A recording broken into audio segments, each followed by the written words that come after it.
Sr. Presidente, cumprimento o Sr. Ministro, os Srs. Secretários de Estado, Senhoras e Senhores Deputados. Esta segunda ronda é dedicada ao Programa de Estabilidade, o que me levantou um problema grave.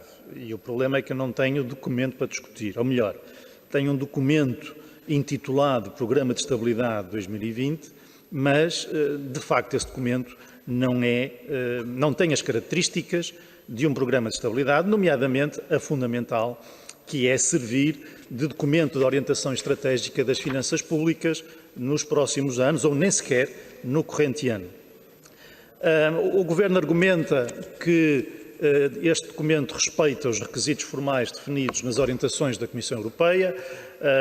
Vamos acreditar que sim, porque não foi permitida a esta Assembleia ter acesso a esse documento e, portanto, não podemos pronunciarmos sobre esse aspecto, mas há uma coisa que nós sabemos que dos 18 documentos que foram entregues do Programa de Estabilidade, só o do Governo português, é que não inclui nenhum quadro orçamental, nenhum quadro macroeconómico, nem sequer para o ano em curso. E, portanto, a minha primeira pergunta, Sr. Ministro, é porque é que isso é assim, porque é que o Governo português, ou melhor, o que é que Portugal tem de diferente que justifica que o Governo português tenha adotado um comportamento totalmente diferente dos outros. É porque eu não vejo nada de diferente, a não ser uma coisa que hoje, depois de o ouvir, fiquei convencido que se calhar tinha a ver com isso, é que depois de ouvir o Sr. Ministro considerar o comportamento do Sr. Primeiro-Ministro irresponsável, ao dizer que é irresponsável condicionar as transferências para o Fundo de Resolução, e foi isso que o Sr. Primeiro-Ministro fez, foi criar uma condição, e, portanto, depois de considerar que o comportamento do Primeiro-Ministro é irresponsável, só me leva a pensar que este é o seu último documento e não quis incluir no seu último documento um quadro orçamental extremamente negativo, ficava mal na história dos seus documentos.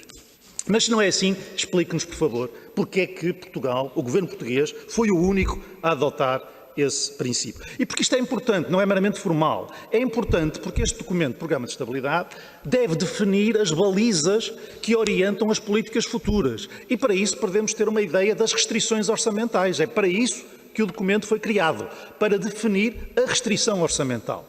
Ora, a restrição orçamental não desapareceu neste contexto da Covid-19. Mudou. A forma da restrição orçamental é diferente, mas ela continua a existir.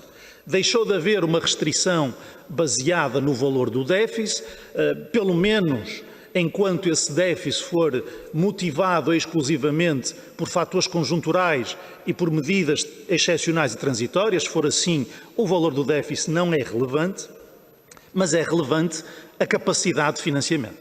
A restrição orçamental, neste momento, é a capacidade de financiamento. E, portanto, pelo menos quanto a essa capacidade de financiamento e, sobretudo, quanto às necessidades de financiamento, era importante que o Governo desse uma baliza, até para evitar, no Conselho de Ministros, surjam uma série de propostas que podem não ter qualquer cabimento orçamental e, portanto, convém ter uma ideia de qual é esse cabimento orçamental. E, por isso, a minha segunda pergunta, Sr. Ministro, é qual é o valor, a estimativa que o Governo faz quanto às necessidades brutas de financiamento em 2020, que estão a orientar a definição das políticas e também a atuação no mercado de dívida pública. Outra coisa que o programa não inclui é qualquer indicação sobre políticas futuras de resposta à crise económica causada pela Covid-19 e por todas as suas consequências. E devia incluir, na minha opinião, mas não inclui.